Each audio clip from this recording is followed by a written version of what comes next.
No successful person will derail you for trying. Only the fake friends you had who always were drinking, who always were self-sabotaging, and it's hard to change. You have to acknowledge it's hard to change, and still people choose to change. And when people choose to change, they make others look into themselves and see that they can also change. And because it's hard to change, the other people, your fake friends, will justify you being the problem when they need to work on themselves. So Virat Kohli, I remember one day he was just fed up with himself, and he looked himself in the mirror and he said that I cannot go on like this. If I'm gonna be a professional athlete, a cricketer for my country, I cannot go on like this.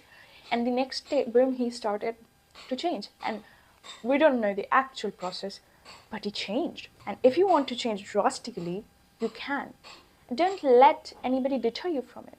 Don't let anybody tell you can't do it, because you only know your true potential. Everybody has their own reality projected on you. It's okay to take others' opinion, but ultimately you have the power and you decide.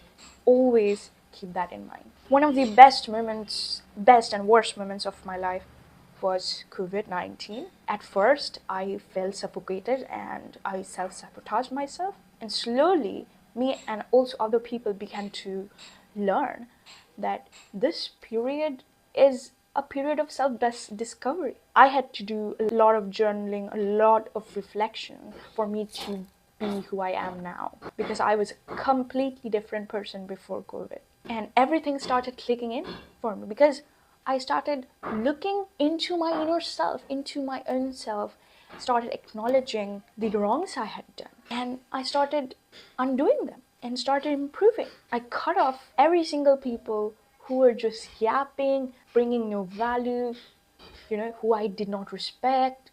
I cut everybody off, and it felt, you know how it felt so much lighter. It felt like I didn't have to carry this burden of weight anymore. It was like I finally freed myself from the people-pleasing behavior, from the people who were toxic to me. And it just felt so much clean. That's why it became a clean environment. I started talking back to people who disrespected me, and my life changed 360 degrees. Why? Because of self-isolation.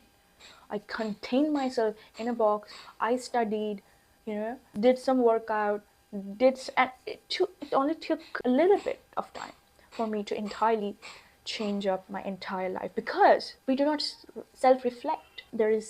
I have another point for you, which is journaling. We are so consumed in our daily life, okay, in the smallest of details, that we sometimes forget to push back, to see the entire world, and to realize the reality we are living in. We totally forget to do that. And because we're so into this one thing, we stop seeing the whole picture that actually does matter. We start going into the wrong direction, because it's so scary to just all of a sudden stop momentum and then reflect, because what if we were wrong?